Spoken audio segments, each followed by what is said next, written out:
Okay. All right. All right, man. Where to start with that one?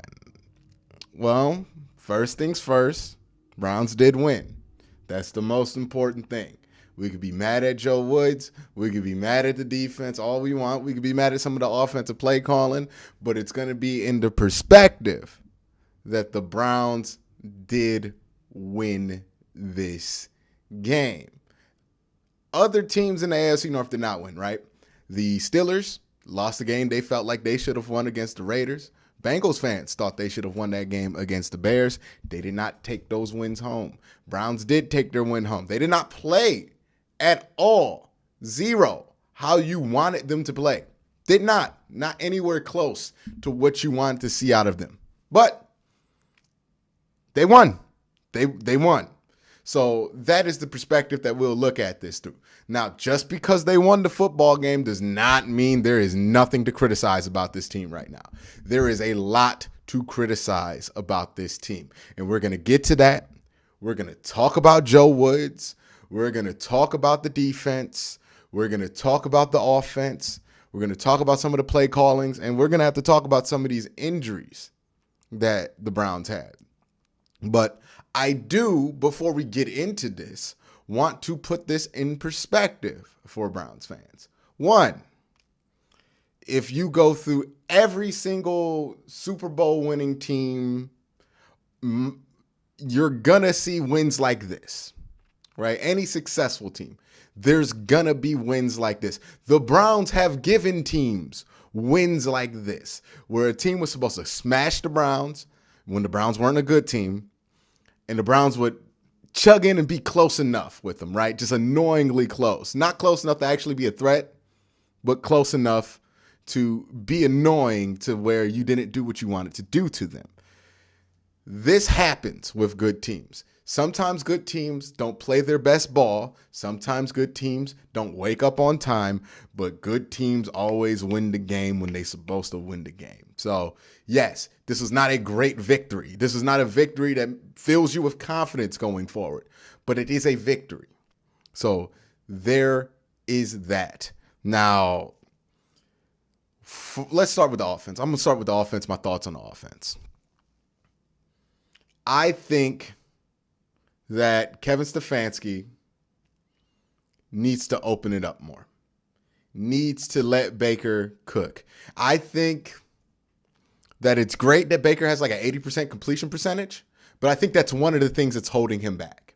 And here's what I mean by that.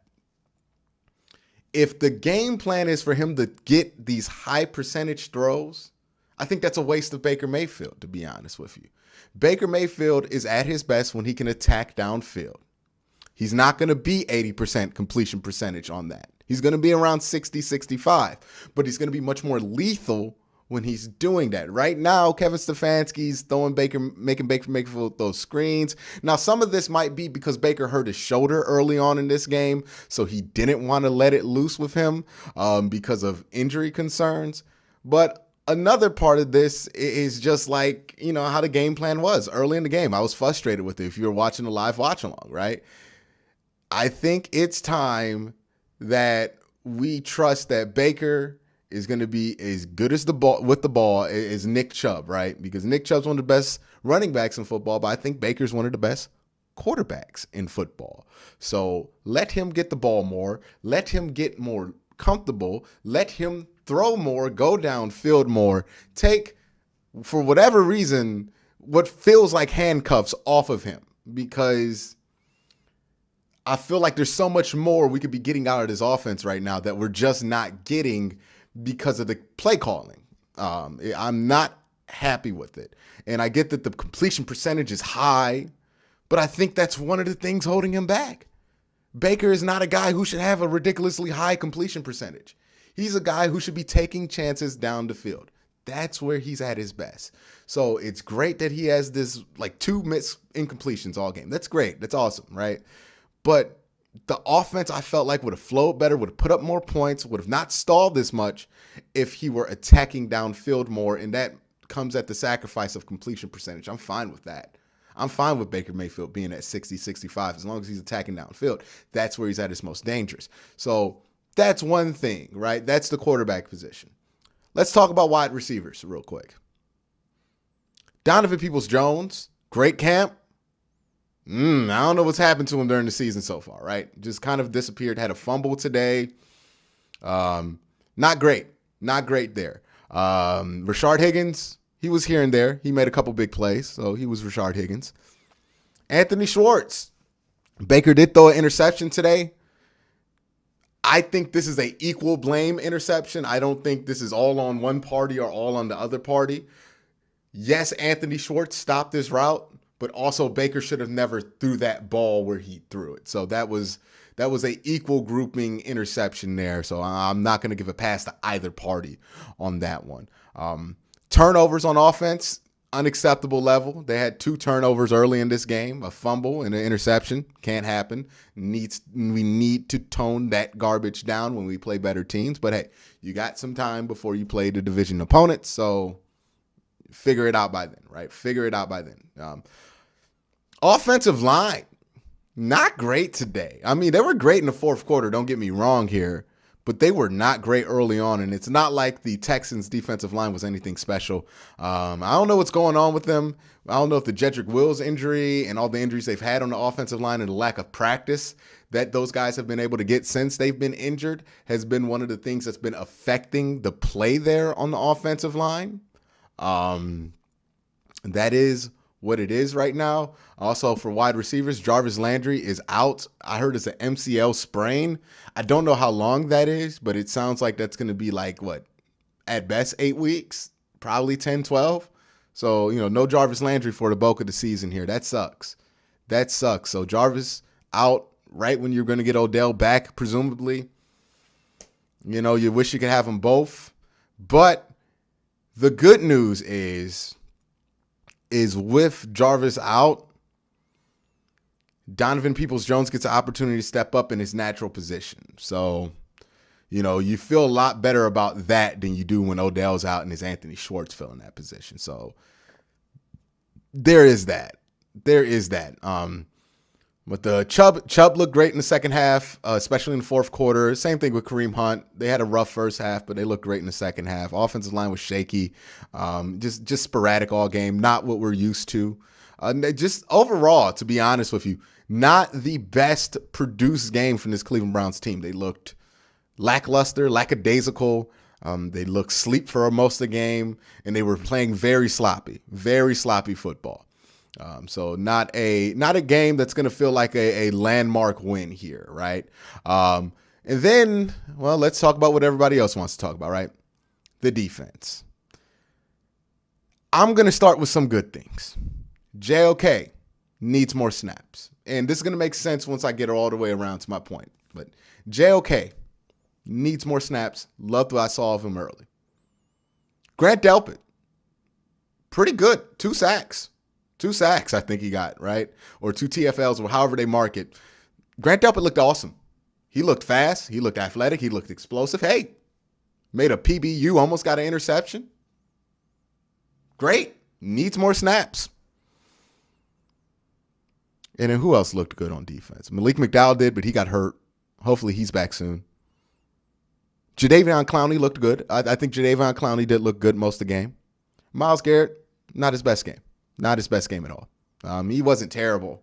Like, he wasn't non-existent like some of the broadcasts was trying to make you think. But, he wasn't his usual self. Unfortunate there. So you got JOK, you got some young guys stepping up. Troy Hill looked good today. And Greg Newsome looked like the best corner on the team right now, at least this week, right? Denzel had a great first week. Shaky second week. So there's the good on the defense. The young players who need to get more snaps, except for Greg Newsome. Greg Newsome's getting plenty of snaps. But Grant, JOK, they need more snaps. They need to get on the field more because the defense looks a lot better when they're off there. Now let's talk about everything else. Denzel Ward did not have a good game.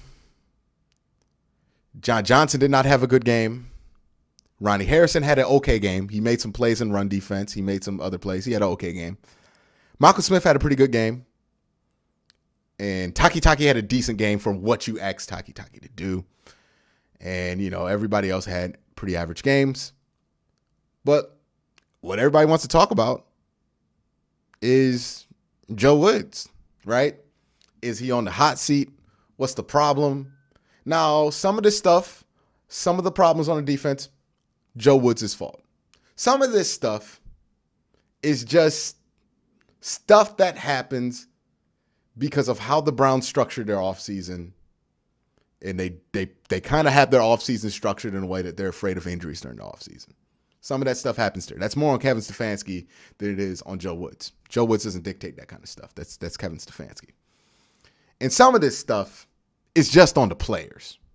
Okay, so there are multiple ways to divvy this up. Now, it's just going to be more popular to go at Joe Woods, right? Because he wasn't great last year, and he's not off to a great start now. So it's going to be popular to dump it all on Joe Woods, but I think that's not the most productive way to look at this. Not that I'm defending him. I'm going to go at him for a few things here, but I want this to be taken with perspectives.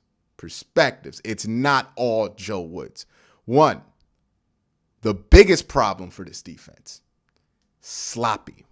Now, part of this is on Joe Woods. Part of this is on the players. Penalties, offsides, face mask, personal fouls, on third down situations where you're costing your team an ability to get off the field. Sometimes you're making the play, but you're doing something stupid on the other end. You're holding somebody. You're getting an obvious pass interference. Another thing that's on the players, the tackling.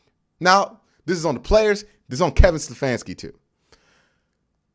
Where it's on the players is that they're just not tackling well. Where it's on Kevin Stefanski is I don't feel like he has prepared them to be tackling at this point in the year because he does the offseason in a way that he is afraid of injuries.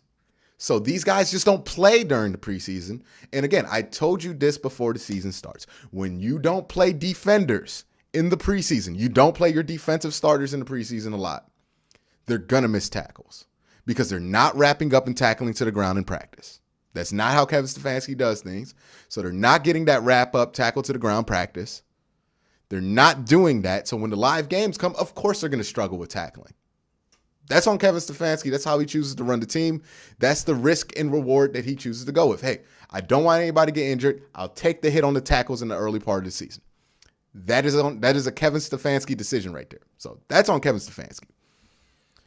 But where I have the umbrage with Joe Woods is how timid his defense is when it doesn't have to be that. Now, I defended him last week because, quite frankly, there's like 3 teams that have held the Chiefs under 30 points when they have had +3 on turnovers, right? Like, that just doesn't happen that much. I don't think that was on Joe Woods. Josh Z, $5 super chat, 5 new starters on defense. Give it time. Firing a coach 2 games into the season is crazy. Now, look, let me just say this right now. Joe Woods isn't getting fired this year, guys. Like, I would be shocked if Joe Woods got fired this year. He's not going anywhere this year. He might not come back next year, but this year, he ain't going nowhere. He probably ain't going nowhere anytime soon, guys. So, Joe Woods ain't getting fired. We need Joe Woods to improve, though. Because the timidness on the defense, that's something that can't be explained away with, oh, the defense needs time. Oh, the defense just needs to gel. Oh, they need to learn things, right? These aren't busted coverages. These are the team executing the play called as the coach, called by the coach, and that play call just not being what the team needed at that moment. They were awful in third and short situations, especially when Tyrod Taylor was on the field. That's not acceptable. It's one thing when it's Patrick Mahomes. It's a completely other thing when it's Tyrod Taylor cooking you up on third and short.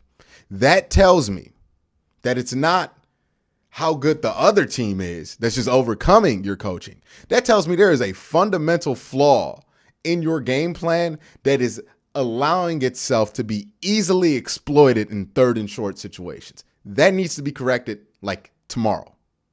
That needs to be fixed, right? The third and short, the inability to cover any of these shallow post routes that they run here against the Browns all the time, Hey, hey, that can't happen. And I hate to break it. I know some people are trying to say, hey, the Texans may have been a better team than people are assuming. That's not a great football team the Browns played there. That's really not. The Browns played a terrible game today, and they won by 10 points. The Texans are not a good football team. They're not going anywhere. I would be surprised if they're going anywhere. They played awful, mainly because they're not that good, right? The Browns just are a better team. So when they play awful, they're able to beat a team by 10 like that. So the Texans, this ain't on the Texans. The Texans didn't do anything to put up any of these points. This is all on Browns, right? Most of those drives where the Texans scored, penalties, backing you up all the way to your red zone, giving the Texans second chances. Just an undisciplined defensive game for the Cleveland Browns. Again, some of that's on the players. Some of this is going to be fixed with time. Some of this is going to be fixed with switching personnels. And some of this isn't going to go away.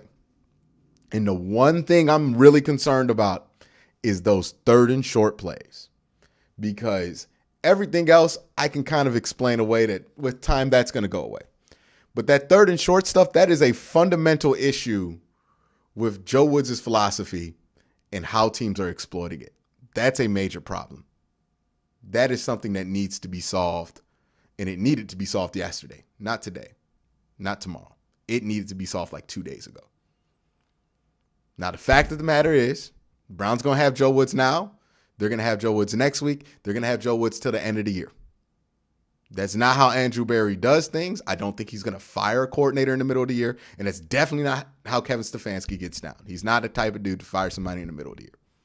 So that's going to be what it is. Now, I saw somebody point out third and longs are bad. Third and longs are bad because your defense kept getting stupid penalties on third and long. Not because they were exploiting a specific play, right? Third and short, they were exploiting a glitch, for lack of better words, in the Cleveland Browns defense. That's exactly 1,000% what was happening there. They were just exploiting a glitch there. When they were going on those RPOs, those shallow slants, that's an issue. That is an issue. So again, I don't want to pile on Joe Woods. I don't want to make it seem like Joe Woods was the only thing on defense that wasn't great. And I don't want to make it seem like the defense didn't have anybody who had any standout games. You did have some guys who showed something on defense. By the way, before I get too deep into the woods, I want to give a shout out to Demetric Felton. Outside of almost fumbling that punt, he was fantastic. He is somebody who's going to be a piece. And now with Jarvis Landry out, I think he's going to get a lot of those plays that Jarvis Landry used to get, because Jarvis kind of runs like a running back, but he's a receiver. You could do those same things with Demetric Felton. Now, he's not going to be the route runner that Jarvis Landry is, but he can do some of those things. So expect with Jarvis out for a significant portion of time that you're going to see a lot more Demetric Felton. And from what we saw of him today, not a bad thing. Not a bad thing at all. It just sucks that Jarvis isn't going to be out there. So Demetric Felton looked great. And again, the young guys, great day for the young guys. Young guys kind of bailing out the old guys today, right? Because it was Demetric Felton that got the offense kickstarted before Kareem Hunt and Nick Chubb woke up. But all in all, I think the word of the day is sloppy. This is a game that good teams have all the time. A sloppy game that you win. But let's see what happens next week. Let's see how they respond next week. They won, so you didn't suffer that much consequence from it. So you won the game. It was sloppy, but you won the game because you're a better team. And next week, you play the Bears, and you should win the game because you're a better team. Justin Fields did look good against the Bengals. By the way, speaking of the Cincinnati Bengals, hey, chat, I'm going to need to know in the chat, how many of y'all watch AFC North talk? Because I got that in the background. I didn't even mean to have that in the background. How many of you guys watch this show right here? Let me know in the chat. Let me know in the chat. Let me see something real quick. How many of y'all watch AFC North talk? I want to see something real quick. I'm going to wait for y'all responses in chat.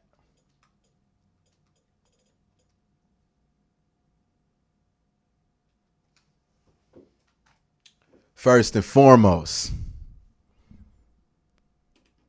I want to let y'all know that if you've never watched AFC North Talk, you might want to tune in this Tuesday. I think we got 4:30 on Tuesdays.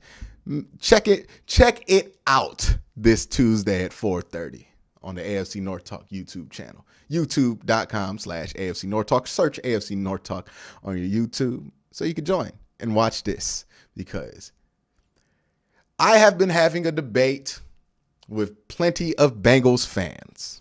Not just Ace. Ace is my good friend. Me and Ace are brothers.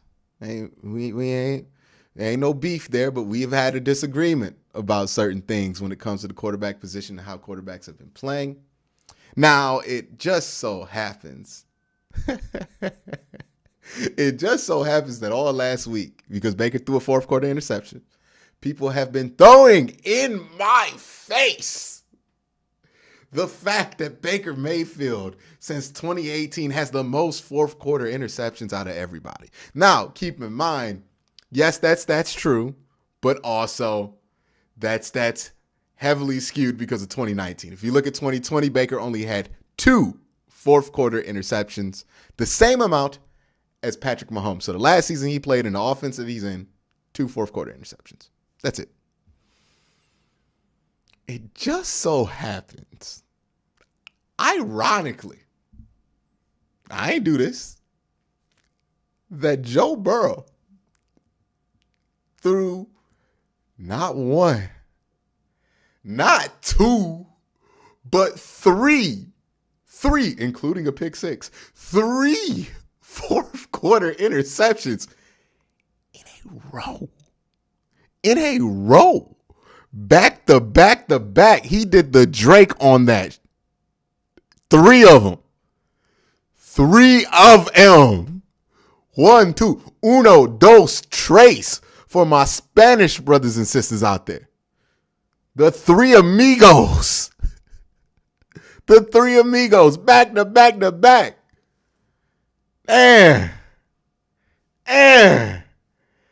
Ain't that ironic? The week you talk about fourth quarter interceptions, your golden boy throws 3 of them in a row?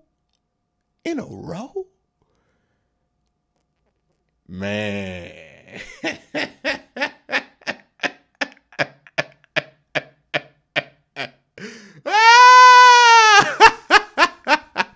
Tune in on Tuesday, man. Tune in on Tuesday. We got a super chat here from Soul Train. Shout out Soul Train. Who says Browns likely will be the only team to win this week. LFG. Yeah, I feel it. And if you want to be like Soul Train and have your voice heard on this show, super chats are the greatest and most efficient way to get your name on the screen and your comment read on the stream. So if you want to chat with me, please dump a super chat in. Have fun. We can you can almost derail the show and have it be whatever you want it to be. But that's all I'm saying, baby. All I heard this week, because Baker threw 1 fourth quarter interception. Mind you, he tripped trying to throw the ball out of bounds. Like, there's a clear delineation on how that interception happened. Joe Burrow threw 3 of them boys in a row. And like a couple of them, one of them was a tip ball, so there's that excuse. But a couple of them was in like terrible interceptions, by the way, like bad interceptions. But Joe Burrow better than Baker Mayfield, right? That's what they tell me.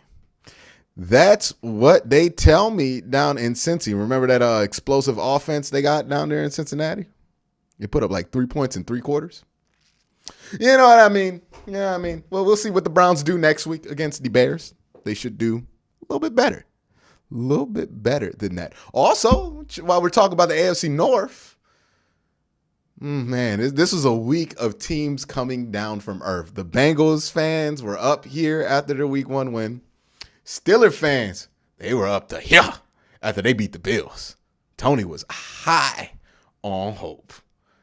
Well, it's about time they come back. Bring that on home. Bring that on home, baby. Come on.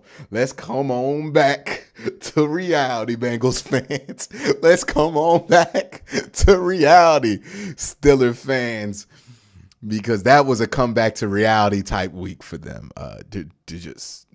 Just some bad losses there on that front. And who would have thought the Las Vegas Raiders would be the number one team in the AFC North right now with 2 victories over AFC North teams? So there is that. But if you want to come in and chat on this show, if you're a Patreon member, just be sure to join the Discord. Hold on one second.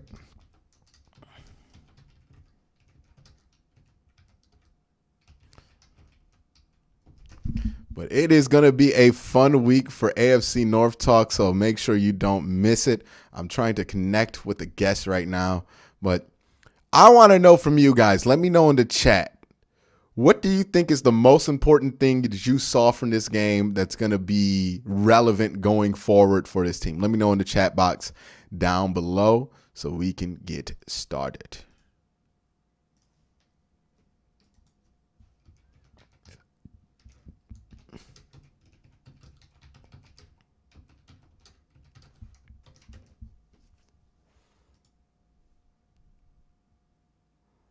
What do you guys think is going to be the most important thing going forward?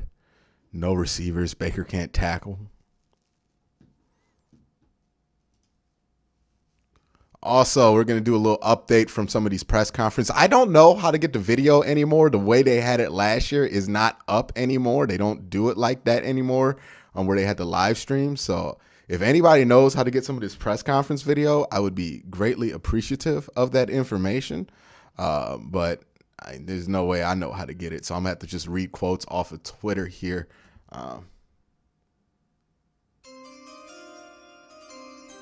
Seth Miller, appreciate the content, Q. Keep killing it just like the Brownies. Can't wait to watch Ace try to validate why Burrow doesn't deserve any blame. Now, I don't think Ace going to deflect. I don't think he's going to act like Joe Burrow ain't had no blame in that. He going to take that one on the chest. Ace ain't going to run from that one.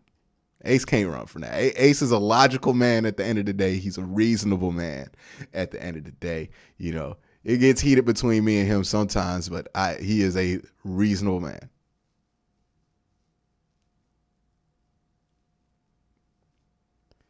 But some of y'all are losing y'all mind over Joe Woods. Like,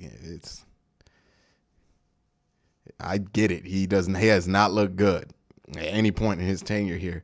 But that doesn't mean like it's a failure on the front office. Like sometimes you just don't hire somebody who works out as a prospect.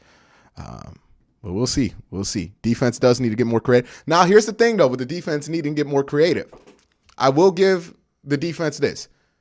I think by week 8, this defense is going to look a lot more creative because Grant Delpit, I mean, he looks just about ready to go right now, to be honest with you. And so does JLK, but they like to bring these guys in slow.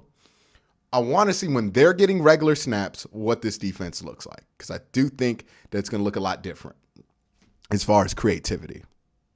Let me go to Cam Justice. By the way, follow Cam Justice on Twitter. She's one of the better beat reporters out there. Shout out to Cam. And she doesn't even know that I'm shouting her out. So this isn't just me shouting out a friend. I don't really know her, but I appreciate her work. But she's been posting stuff about the thing. Let me go to her post-game press conference notes. Okay, she said Kevin Stefanski said Jarvis Landry had a MCL injury. They're going to get scans for that, so that's confirmed. Anthony Schwartz made a mistake not following through on the play on the Baker interception. Said that's a mistake he won't make again. So Kevin Stefanski's putting the blame on the interception on Anthony Schwartz. Kevin Stefanski said that Malcolm Smith wore the green dot for the defense today. I pretty much assumed that. Robbie Miller with the super chat. More Demetric Felton, please. The defense needs to bring more pressure. Yes, especially against teams like the Texans, who you shouldn't be that worried about. You know, the Chiefs, no, you don't bring that much pressure. But the Texans, they should have brought more pressure against the Texans because it worked. It worked. And the only times you got sacked was because Grant Delpit was there. So that works, right? You need to do more of that. Get more creative. Kevin Stefanski said Baker Mayfield returned from the shoulder injury. He made the play calling decisions to make sure he didn't get hit. So that's kind of why they were so conservative at the end of the game, because he didn't want Baker to get hit. Reasonable, especially when your backup's Case Keenum, and we all know how I feel about Case Keenum. I just don't want to see him on the field. So I would take half of Baker Mayfield over all of Case Keenum any day of the week, by the way. Kevin Stefanski, don't want to lose Jarvis Landry. What the hell is Myles Garrett wearing? Myles Garrett looked like a Mortal Kombat character. I ain't going to talk bad about Myles Garrett because Myles Garrett ripped me apart. Myles Garrett said new guys on defense. So he's saying there's growing pains. And yeah, Grant Delpit cleaned a dude out. He cleaned a dude's clock. That was great. But yep, with Baker, it doesn't seem like he's seriously injured. Seems like he's going to be fine. We'll see how that affects play calling going forward. But yeah, Browns are winners. Browns are 1-0. Somebody say he dressed like Cam Newton. Stop, y'all. Just stop. All right. We're going to try to get some Discord calls on today for the here. So I'm going to go with this guy. Is he online?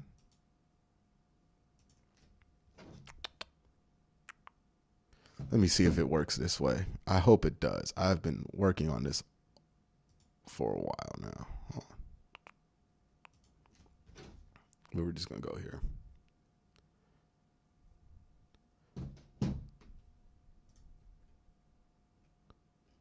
Give Ace a call, man. Leave that man alone. Why y'all trying to get me to bug him? Just wait till Tuesday, y'all. You know he do a show on Tuesday with me. Just wait till Tuesday. Y'all got to wait till Tuesday for that one. Can't just do it now. Come on, man. Where's patience? We don't wait no more in this generation, huh? We just want it now. We just want it now. Y'all some greedy boys and girls. All right. Am I not invited to my own Discord channel? What the hell? I don't even know how to make this work. But yeah, Baker's tough. He played through some injuries today. Browns didn't play their best game, but they ended up winning. Let me know if you guys have any questions. Please ask them. Hold on one second. We'll try to call this dude on Discord real quick.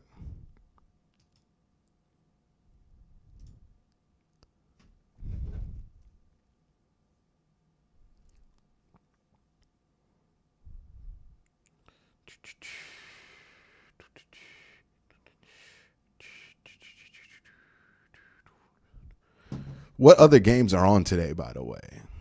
Well, I think Baltimore plays later on today. So that's good.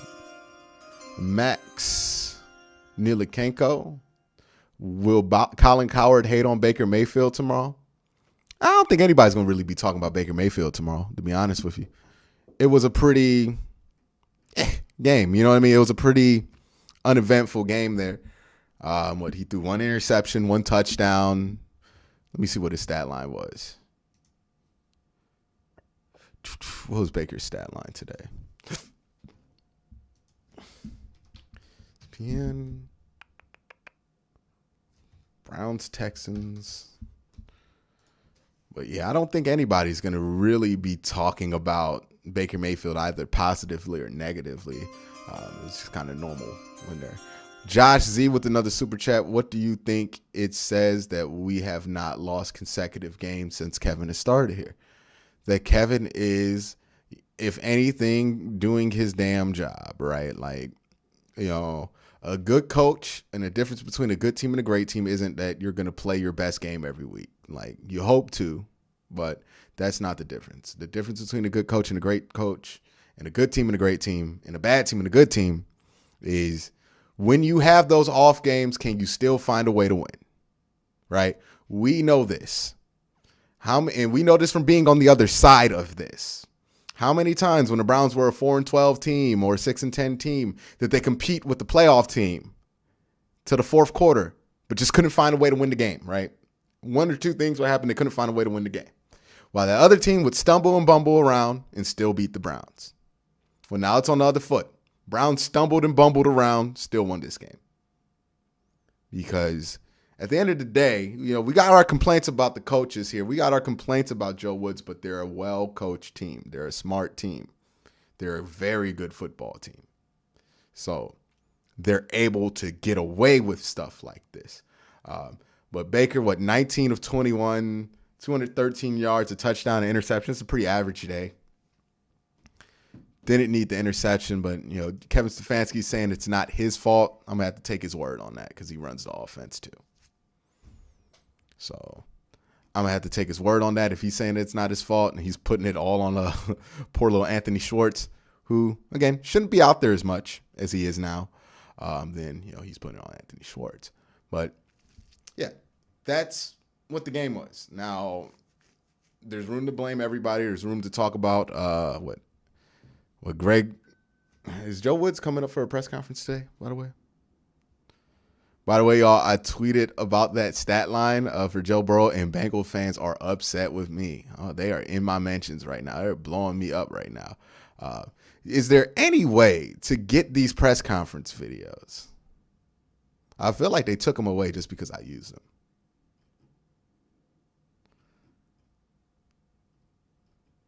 So Baker, the shoulder that he hurt was his left. So that's good news. And he didn't think the offense played great. So that's good too. By the way, that's the second time Baker's shoulder done popped out in the middle of the game. That's weird, right? Like, because it popped out in the middle of, I think it was one of the games in 2019 where his shoulder just popped out just like that. I think it was against the Bills. It was one of those games in 2019 where it's like, oh, man, Baker might be hurt. Second time that's happened. We got another super chat from Bradley Burns who says, how do you see us staying disciplined on defense without Anthony Walker? To be honest with you, Anthony Walker shouldn't have anything to do with this defense's ability to be disciplined. It really shouldn't. All right, Anthony Walker, he's a serviceable veteran, but he is not the level of player to where, I'm going to just say, oh, man, Anthony Walker's ain't out there. That's why they can't be disciplined. That's absolutely unacceptable. You said the press conferences are on the Browns mobile app? Let me see something. Can I get the Browns mobile app on it?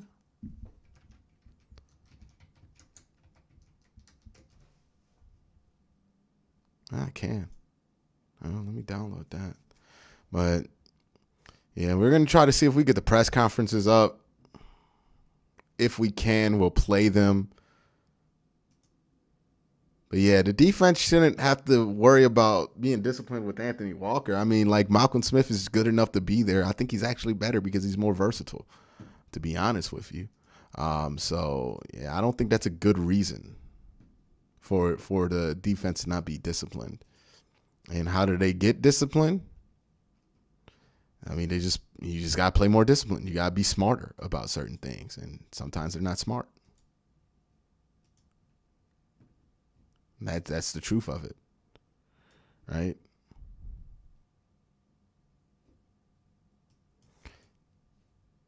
But hey, the good news is that it's early. It's early in the season. It's not really that big of a deal right now if they're having issues, because you have time to fix them, quite frankly, right? So that's the good news, man. That's the good news. The bad news is that you do have those problems, and there's going to be more growing pains than what we anticipated. That's the bad news.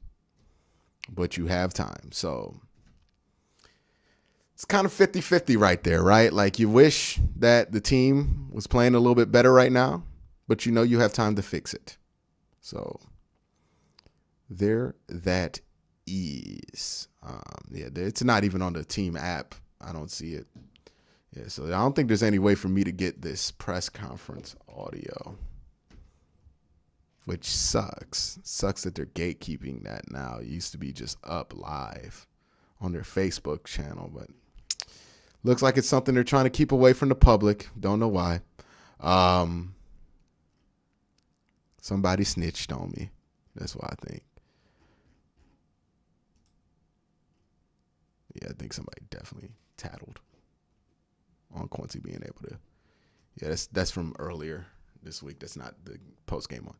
But a lot to talk about this game. Special teams. Let's talk about special teams. One, the kicker didn't make me strangle anybody, so the kicker's fine. I'm not upset with the kicker. Punt situation. Punt returns. I don't know, man. Demetric Felton fumbled that one punt, which is really shaking my confidence in him being out there. It looks like they don't want to put Donovan Peoples-Jones back there. Now, I know. We've had this argument all week. Everybody's telling me that Donovan Peoples-Jones is supposed to be doing whatever he did in that game, and there's a reason for it. I concede that. I didn't know the rule was what it was, but there's a reason that he did that. I think it's a generous assumption to say that he knew that that ball got touched, and that's where it changes for me, right? If he didn't know that the ball got touched and then he went for the ball, that's probably why he's not out there on punt returns anymore. But for whatever reason, they don't feel like putting him back there on punt returns. Maybe because his load on offense is too high. For whatever reason, he's not back out there. And I'm not really complaining about it because outside of that one play, he's had multiple other plays that's made you question his ability to be back there. But Demetric Felton out there fumbled a punt. Don't make you feel good about it. I don't think you should put Schwartz back there because Schwartz doesn't have great hands. I mean, at this point, though, Demetric Felton out there, just tell him to fair catch it. You know what I mean? Just tell him to fair catch it. Felton played good on offense. I don't think he had a great game on special teams.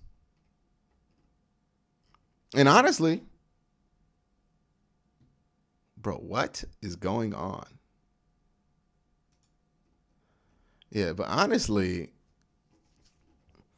I worry about that a little bit. And again, the defense, a lot of the stuff about the defense that people are complaining about, I'm not as concerned about. But the one thing that does concern me about the defense is that 3rd and short exploit that teams have been hitting on them. Like if the Bears come out here with a rookie quarterback and start hitting 3rd and shorts on the Browns, something fundamentally has to change with the defense. And I hope they understand that. Because that cannot continue. That really cannot continue. But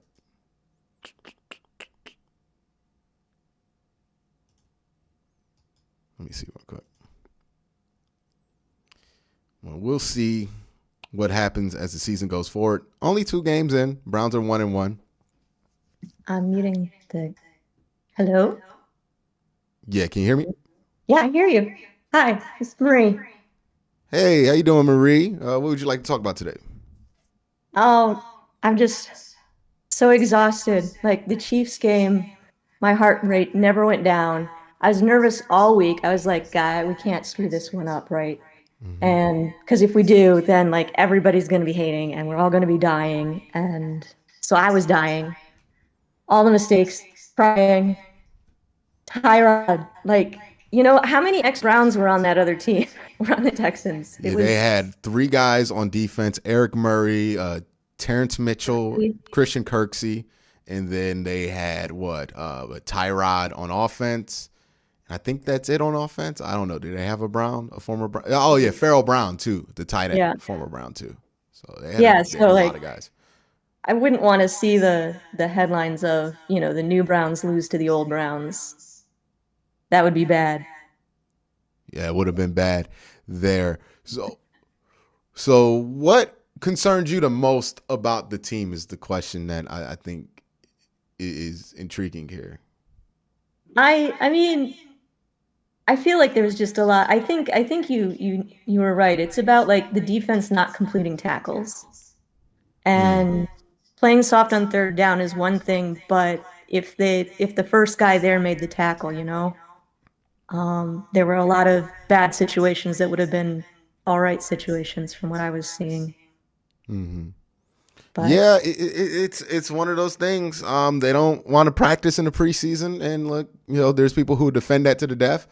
I'm somebody who thinks they probably should have played a little bit more, their starters in the preseason, just because I think it's very hard for, especially a defense, and even on some extent to the offense, to get those reps of physical contact with somebody who is not trying to take care of you, right? Like when they do practice and they tackle each other in practice, they're trying to take care of each other. They're not really trying to hurt each other. When you play those preseason games, they're trying to hurt you or they're trying to get through you, and you have to make that contact and you have to get people down. This is why like Mac Wilson, right? He always looks good in training camp. We're always excited about him. Then we get to the regular season. Remember, Duke can't tackle. And it's one of those things that I think really like needs to be adjusted for their offseason strategy just because, Yeah, if and you if don't you're practice these guys a lot, they're not going to tackle great at the beginning of the season. And I don't know if that risk and reward is worth it. Like for guys like Miles and Jadavion, yeah, of course, they don't ever need to play in the preseason. But for the other guys who did not play in the preseason that much, they definitely should have been out there. The DBs should have been out there. To a point, Denzel Ward probably should have had more reps in the preseason than he had. Yeah, also Baker needs to work on his tackle. Yeah, he did. That's the one thing, right? He did. Don't do that. Don't go. And I know Baker loves being tough. I know he loves being the quarterback that's going to go and block for somebody and do the extra thing. And like that's kind of how he plays football. But for the love of God, never try to tackle anybody ever again, Baker Mayfield. Not with your arm that you throw with, because there is nothing but Case Keenum on that bench. And let me tell you something. Case Keenum ain't that much better than Davis Mills. It would have been real rough trying to beat the Texans with Case Keenum back there. Because let me tell you, there ain't nobody going to be outside of the box. It's going to be 8 in the box, worried about Chubb and Hunt. Baker, love the effort. Don't ever do it again. I'm pretty sure that's the note he got. Don't ever try to tackle somebody again, Baker, unless you are the last guy. He never needs to go for a tackle again. He means way too much to this team to be out here acting like he's expendable. So he don't need to do that. Let somebody else do that. Let Demetric Felton try to tackle somebody. Let Donovan Peoples-Jones try to tackle somebody. Let Anthony Schwartz tackle him because he didn't run the route. All right, that's little not guy. who needs take to out be their out knees. there. Yeah. Do you have any other questions for me, Marie? No, that's it. I wanted to enjoyed your content, wanted to call in. It's exciting. I'm nervous. I'm talking like a weirdo. You're fine. You're fine. Yeah, just loved seeing Chubb. I thought it was interesting at the beginning of the game that the defense for the Texans was so dialed in on Chubb that any call where they faked it to Chubb, the fake worked 100%. That was nice to see.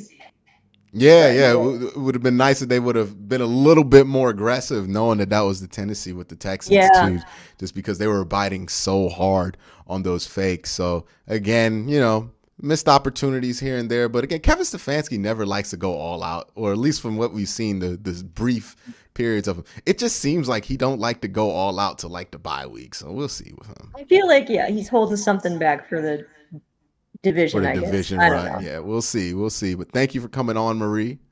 You have a great night. You too. Bye. All right. That was Marie. She is a Patreon.com member. And if you want to call into the show or have a chance to call into the show, you can get on the show either by having your name down here or your name in a dog check, or by calling in by joining the Patreon.com Worst Take community. $3 gets you in. $10 gets you a verbal shout out in the dog check shout out list. So if that sounds interesting to you, check it out. You can check it out for a month. You can check it out for 2 months. You could stay for a year. But if you want to check it out, have a chance to call in, that is the best way to get on the show. Also, super chats are a great way to stir it up and have the conversation. All right. So we have screamed about Joe Woods. We have screamed about the defense. We have praised some of the offense while also being a little bit upset about some of what the offense has to do. And again, they won the game. So I'm not going to go on the fire Joe Woods tour. Now, if next week, if a rookie Justin Fields comes on here and has a statement game versus this defense, which I'm not going to lie, I'm not concerned that that's not going to happen next week. I'm not concerned about that. That could happen. But, until that does happen, it's not time to fire Joe Woods. And as much as y'all want Joe Woods fired, he ain't going nowhere. He ain't going nowhere because the Browns are trying not to be dysfunctional, and firing your defensive coordinator in the middle of the season, that's certainly dysfunctional. Let's give Joe Woods some time. Let's give him, he's going to get this year. Like, we know this. He's going to get this year. He might get next year. He's going to get time. But let's see what this grows into. Hopefully, by, week 10, we're laughing about how we felt about Joe Woods. because that can certainly happen. A lot of us, some of us, like a small portion of us, remember how some of us wanted Case Keenum in week 5 after that Steelers game? And then what? Never thought about Case Keenum again. To the point where we're scared to death that Case Keenum going to have to come in one of these football games, right? Because the gulf is that big between Case Keenum and Baker Mayfield. Max Nilikenko with the super chat I think is interesting. Are the tight ends our best receiver options right now? It seems like the only ones that they go to. And that's my biggest issue with the Kevin Stefanski play calling right now. And it was something I excused last year at the beginning because it was like they were just learning the offense. But it's like we're starting back over at that same point, right? Where it's only the tight ends. And look, the tight ends are great. But I want to see more things get called for Donovan Peoples-Jones. I want to see Rashard Higgins get back into this game plan. I want to see Baker taking them shots. I don't want to see Baker with the 90% completion percentage because that tells me he's not going downfield enough. I need to see him go downfield more. I need to see the game plans be more aggressive offensively. I need to see them not call a game scared to death that they're going to lose it. Like, they need to not be so afraid to lose, not be so afraid to be injured. They need to loosen that up a little bit. Now, again, these are splitting hairs on the critiques because this is such a good football team, but critiques nonetheless. Paul Nichols, hi from the UK. You agree Miles not looking like himself? Yeah, Miles is having a disappointing start to the season. Only 1 sack. Now, again, Miles usually has like 4 by this point. So it's an incredible scale that we're comparing him to. But yeah, I don't think Miles is having his best start to the season. But, hey, if he starts slow but finishes hard, I think that's more important. I think that's more important. You know. But that's my biggest problem with the offense. And I think that's going to be something that we're going to see. And I hope when Odell comes back, that changes, right? And they start letting that thing fly to Odell and Donovan Peoples-Jones, because I'm just going to say it right here, and this is not going to be popular. The offense is better when Baker is the one that is moving the ball primarily, right? When the offense is going through Baker, the offense is more consistent and it's better. It's not like it's bad when it goes through the running backs. It's still good. It's just more often when you're going through the running backs, you end up behind the sticks. Versus when it's you end up in them 3rd and longs a lot more often when you're doing them run heavy drives. With Baker, when he's leading the offense and he's the one passing it, you don't see that. Baker needs to get the ball more. Baker needs more than 20 attempts. We need to lean on Baker more.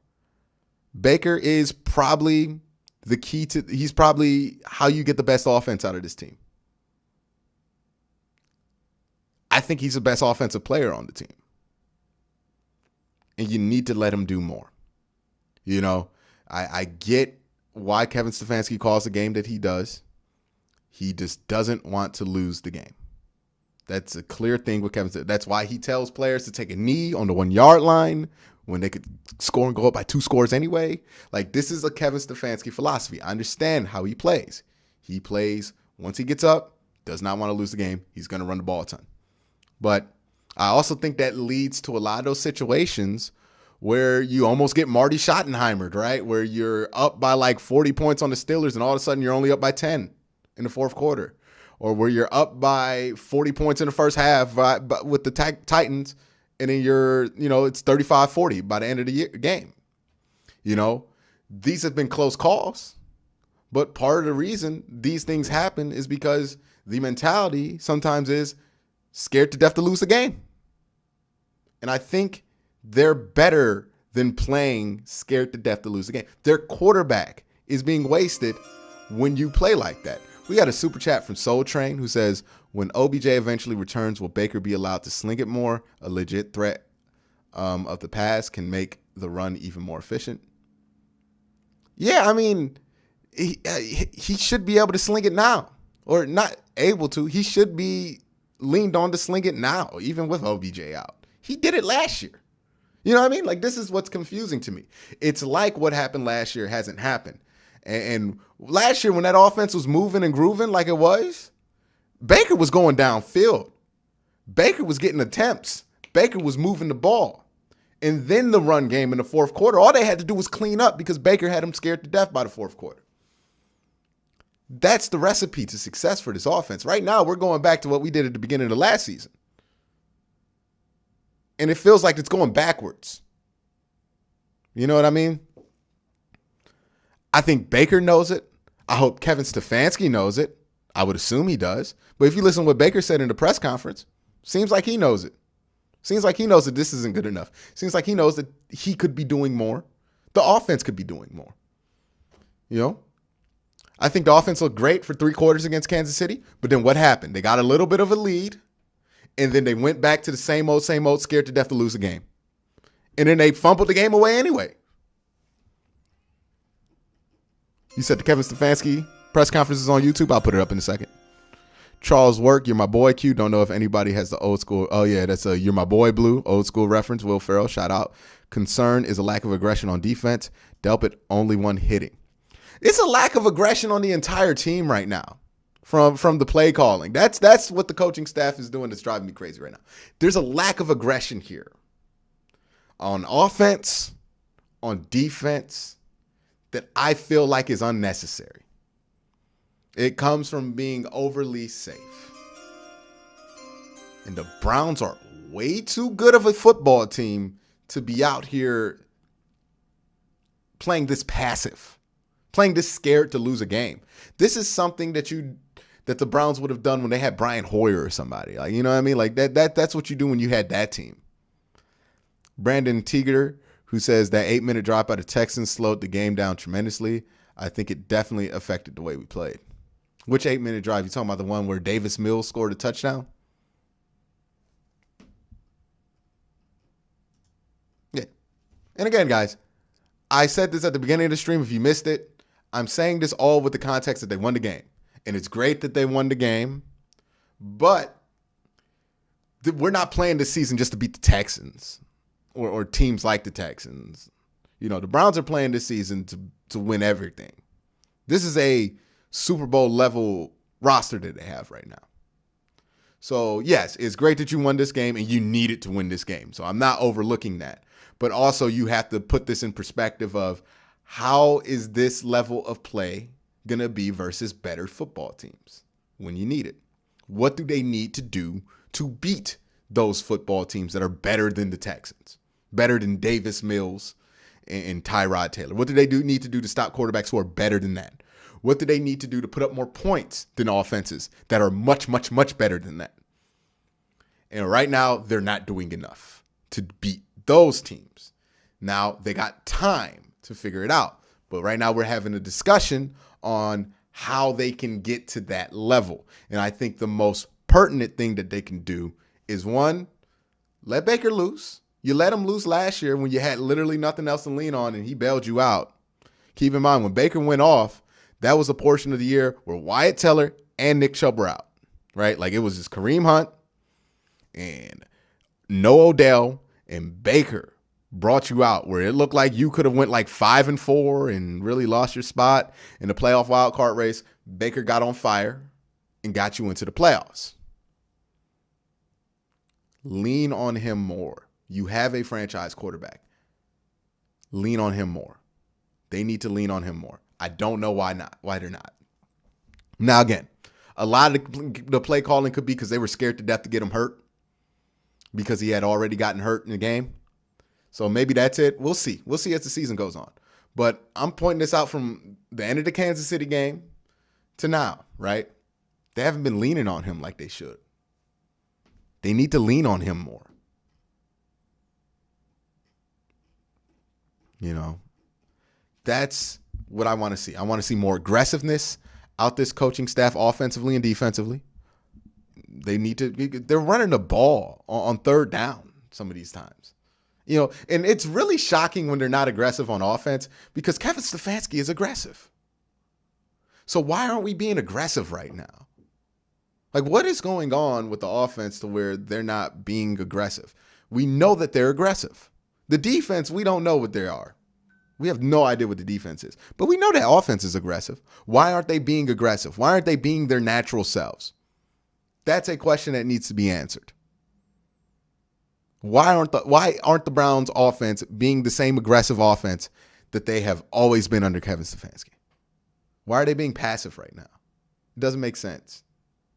You know, they were more aggressive last year with less. So why are they being less aggressive right now? That's something I want to know the answer to, and we'll find out.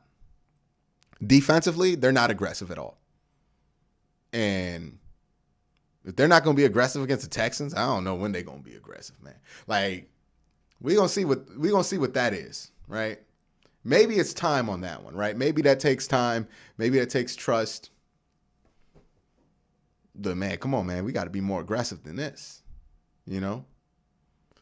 And that's my main concern. A lack of aggression. That's what I want to see out of them. And these are things that can easily happen over the course of the year. Again, I'd rather this team hit its stride late in the season than at the beginning of the season. So, in a way, you can say it's good that they're not, dominating right now because maybe they're saving it for later. Soul Train with a $2 super chat says, wants to know my thoughts on the defensive line. It was a pretty pedestrian game, I would say. Like, nobody stood out. I think Malik McDowell looked good while he was in there. Jadeveon Clowney looked pretty good. And then, everybody else just had pretty pedestrian games. Not a game changer. Not the defensive line wasn't game changing today as a unit. Part of that was because the coverage was terrible, or the coverage was soft most of the time. So no matter how much pressure the defensive line got, there was somewhere to go. But also they're doing this thing where, they're telling the defensive tackles or defensive ends to go upfield a little bit more on their rushes, which is creating running lanes. I mean, this is something they were coached to do versus Kansas City, and they look like they were coached to do it again. So that's a big question mark right there. But yeah, it's my thoughts on the defensive lines here. We're going to go about 15 more minutes. So if you have a question you want to get in, or if you're thinking about putting a super chat, put that super chat in right now so I can get to it before I end the stream. And we're going to go about 15 more minutes here. In the meantime, I'm going to put up a Kevin Stefanski. I think they said it's on YouTube. All right, let me go pull that up. Let me go pull that up real quick.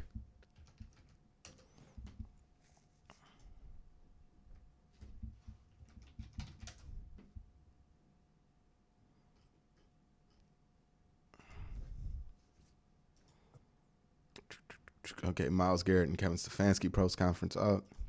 I'm going to get some water. Good team win. Thought the crowd. All right, Kevin Stefanski on the podium.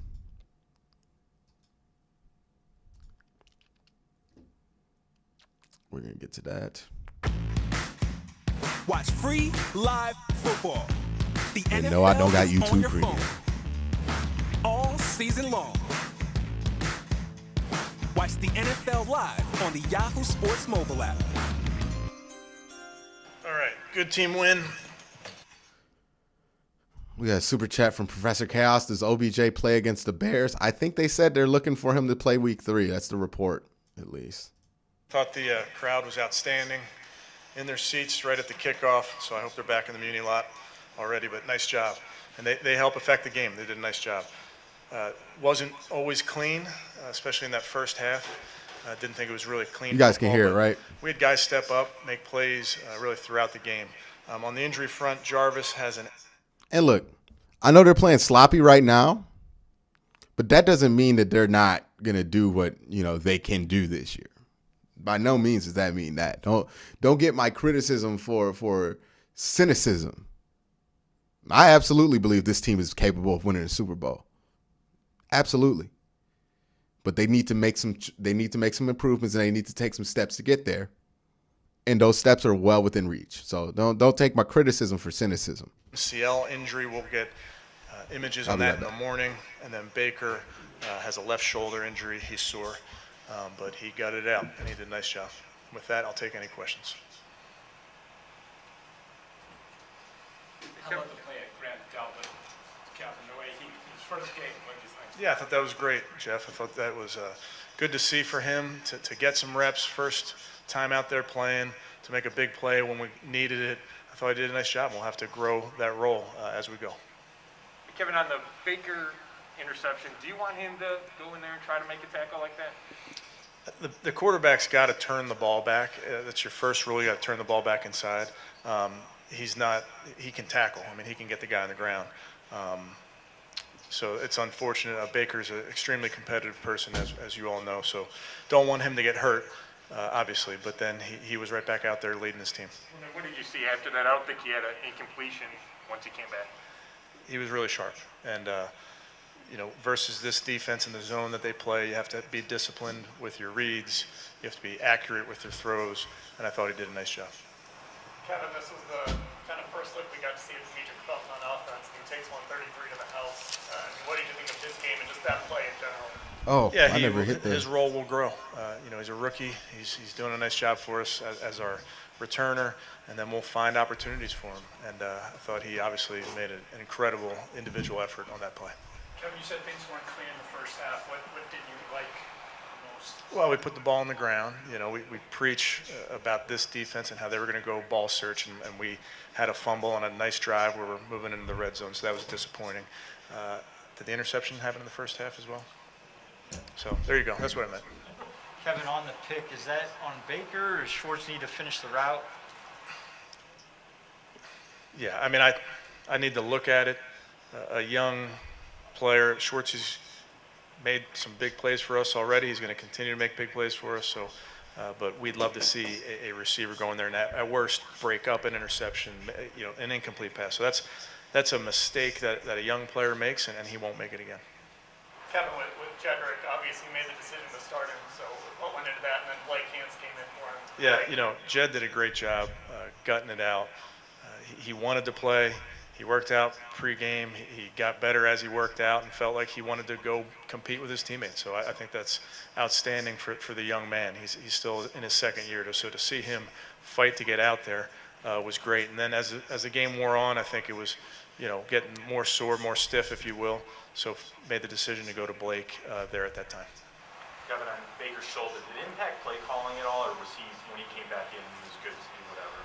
Yeah, I mean, I didn't want him to get hit. That's smart. I believe it was Malcolm. He had an interception. The old man did a nice job. Wait a minute, though. Hey, look, we're critical of these beat reporters a lot, but they out here asking good questions like who was the green dot, who was responsible on this interception between Baker Mayfield, and they're asking much better questions this year. I'm getting hats off to them. Hats off to them. Y'all doing your thing. He made plays, got that asking ball. Asking useful questions. Love that. He's a very heady player. He's a great teammate. After Tyrod left the game, they went 4 for 4 on third down on one of those touchdown drives. Are you concerned about the defense's issue there? I would say, Marla, there's a ton to clean up. Offense, defense, special teams, there's a ton to clean up. Certainly we'll look at those things and what we can do better. It's all something that early in this season we'll look at all of it and make sure we improve. I should mention our special teams I thought were outstanding today. We made all our kicks. We had 2 tackles inside the 25, huge takeaway on the punt play, and then Jamie came through with a huge punt there. Shout out to Rook with the $10 super chat. Couldn't agree more about the preseason play from an old soldier. The more you sweat in peace, the less you bleed in war.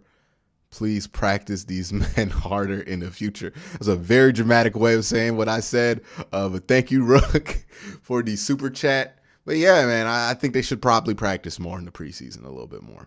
I think that's a lesson we're learning right now. How would you describe Baker's shoulder injury? Was it a sprain? Did he have a separation there? Or yeah, I'd just describe it as an injury. Were you concerned he wasn't coming back? I just wait to see what the trainer says. I mean, there's so much going on, Marla. If somebody goes out, I just wait to see if they can go back in. I mean, you use the phrase "gutting it out." We've seen Baker get injured before and not miss snaps, and like you say, gut it out. I mean, I guess talk about his toughness a little bit and what it does for your offense. Yeah, I think you guys know this about Baker. He's a very. All right, we got another super chat here from B. Hanjo, who says, "Hi, Quincy. Do you think Jarvis Landry was heavily involved in today's game plan? Once he went down, we had to adjust." I think he was involved in the game plan, but I don't think it changed what the game plan was, to be honest with you. Just because when Odell went out last week, the game plan didn't really change. It was still them taking those deep shots every once in a while, but it was just with Anthony Schwartz, his backup, instead of him. So it wasn't like there was a bunch of targets to Donovan Peoples-Jones or a bunch of play calls for Donovan Peoples-Jones, who would be the backup in that. Well, I don't know who Donovan Peoples-Jones would be in for. Maybe it would be Rashard Higgins in for Jarvis. I would have to look at the film to see that. But I don't think Jarvis going out tanked the game plan. I think things like, at the beginning in the first half where they just couldn't get off the field, or they kept getting behind the sticks. That's stuff that really affected them early in this game that just didn't go away. And then again, like Kevin said, they had the fumble by Donovan Peoples-Jones going into the red zone, and then Baker threw an interception. These are things that stalled out the offense. Very competitive young man, and he wants to be out there with his teammates, and it doesn't matter if he's sore, he'll be out there, and he's constantly coming back, playing and play out, gonna fight with his teammates. Kevin, how tough is it to lose Jarvis, whatever, on the second play of the game, especially because he means so much to everybody out there? Yeah, very tough. You don't ever want to lose Jarvis Landry from your football team. So, we'll hopefully he's back real soon. But he's another leader of this football team. He was, I think, on his way to having a good day. So we'll just see what the MRI looks like in the morning. Kevin, obviously Chubb was beating himself up after the fumble last week, and what can you say about the way he ran, and then on the touchdown run, just what a luxury, what kind of luxury it is to be able to have a guy like that who can break those big plays. Yeah, I would say it's definitely a luxury, Nate, having 24 and 27, but speaking on Nick, when he touches that rock, he can go. Not many teams have guys like that. And he's just so physically strong. It's hard to get him on the ground. It's hard to tackle him. And when he does get out in the open field, he has great speed for a back that size. It's pretty impressive. Kevin, what was your reaction when Taylor didn't come back out in the third quarter? Yeah, I wasn't entirely sure what that was, and then they told me hamstring. Never want to see anybody leave the field. There are a bunch of injuries today, and we don't want to see any of that. Kevin Stefanski definitely doesn't look happy. He looks upset. It doesn't look like a coach after a win. He looks pretty upset. So those fans that are upset, I don't think Kevin Stefanski's happy either. So there is that. We're going to hear from Myles Garrett.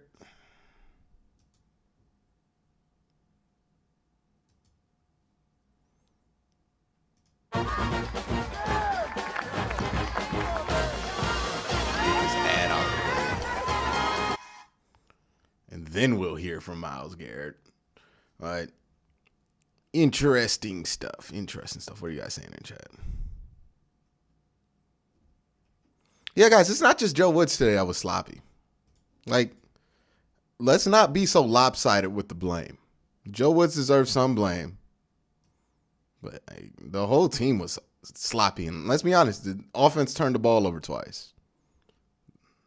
And the offense is supposed to be the strength of the team. The defense is supposed to be an emerging part of the team.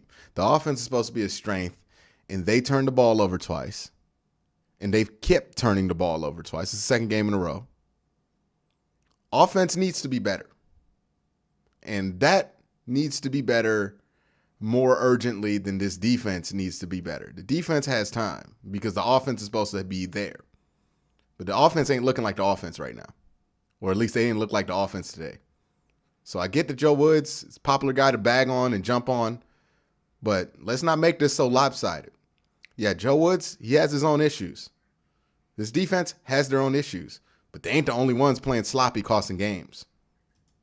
Let's get into this.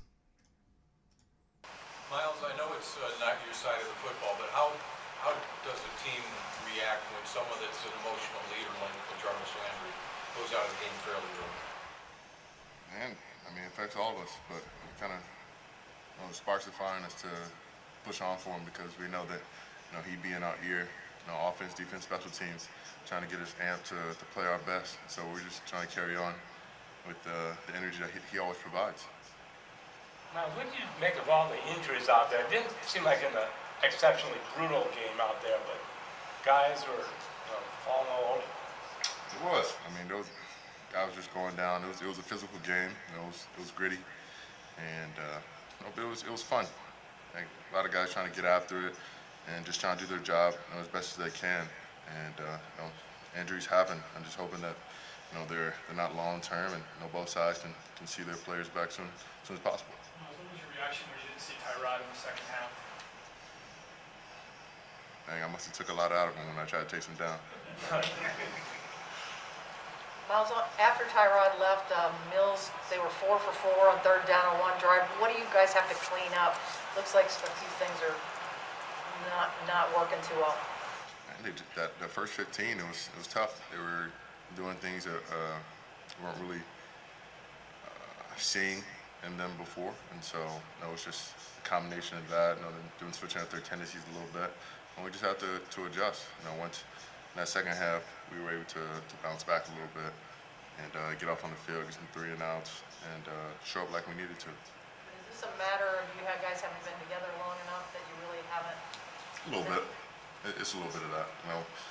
D-line is pretty much new except for me and Porter, and it's tough. It's tough to get that chemistry right away, but it's inspiring when we go into the film room and we see something that we've been working on, work clean.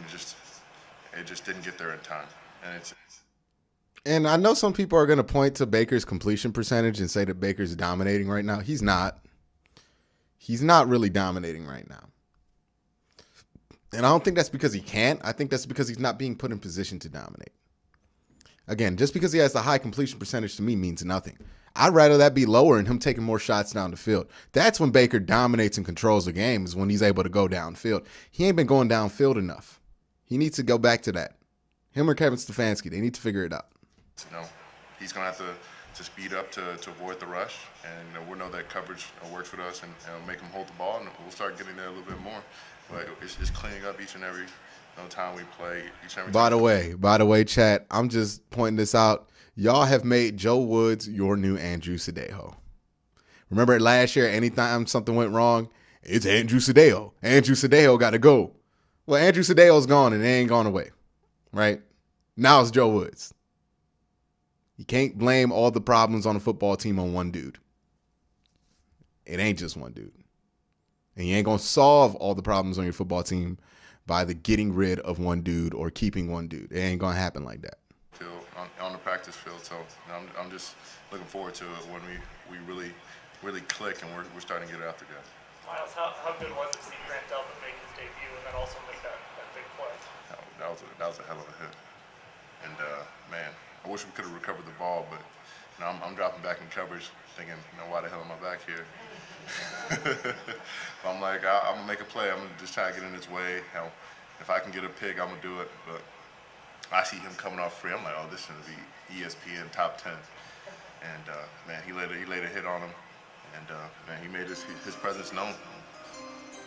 I mean, you haven't seen him in a road game. Who sent that super chat? Michael Stone with the super chat said YouTube premium money. Buddy, come on, man. YouTube premium like 60. And showed all of us that he's got it in him. He can cover and he can lay the wood. How do you think Malcolm did filling in for Anthony Walker in the middle? I couldn't hear you. Sorry. How do you think Malcolm Smith did filling in for Anthony Walker in the middle, so on the field and leadership standpoint, filling in middle back here? I think he did well. He made a big play for us.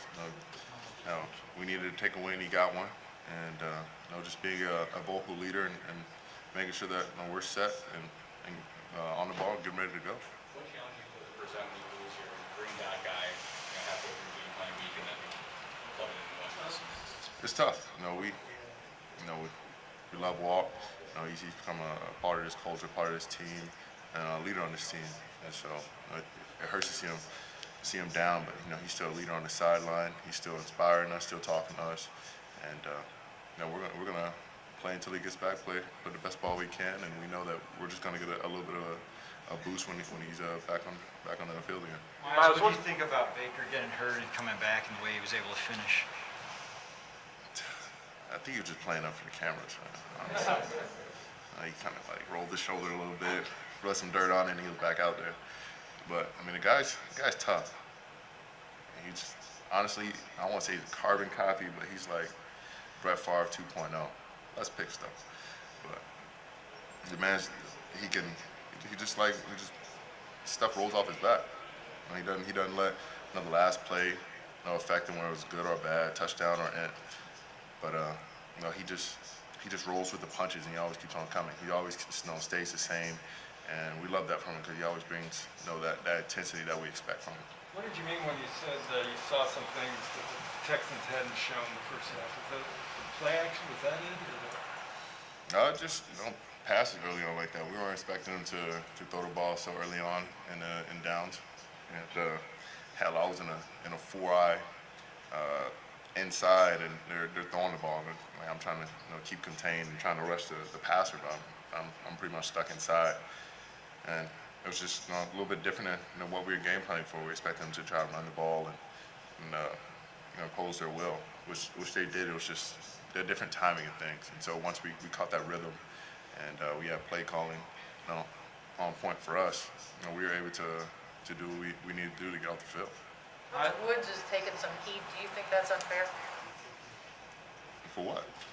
The fans are up in arms saying the defense doesn't look like you guys are playing up to your potential. I mean, it's on both of us. We got to play to the best of our ability, whatever call that he gives us. So if we don't make the play, that's not only on him, that's on all of us. So you put the blame on every single one that's on the field, all 11 of us, and him as well. We're a team, and we're in this together. Miles, could you tell the fans who've been waiting to get back? Hell yeah. I mean, I love to see it, love to hear the dog pound chanting, love to hear the energy on third down. It was frustrating not to. Wait, y'all, Myles Garrett look like the dude from Curious George. Y'all know what I'm talking about? Hold on. Wait. I don't want to pull it up on here because I don't know what might pop up.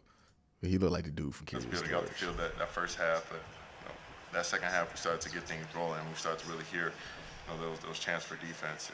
We want to be able to make it expectation for us to get off the field and make a big play when it's third and long or third and medium.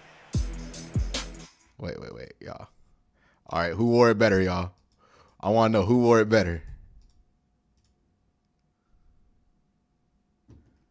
Who wore it better? Who wore it better, chat? I need to know who wore it better. Who wore it better? My man right here in the all yellow banana suit or Myles? Let me know who wore it better. Who wore it better, y'all? All right, man. We're going to start wrapping up here pretty soon.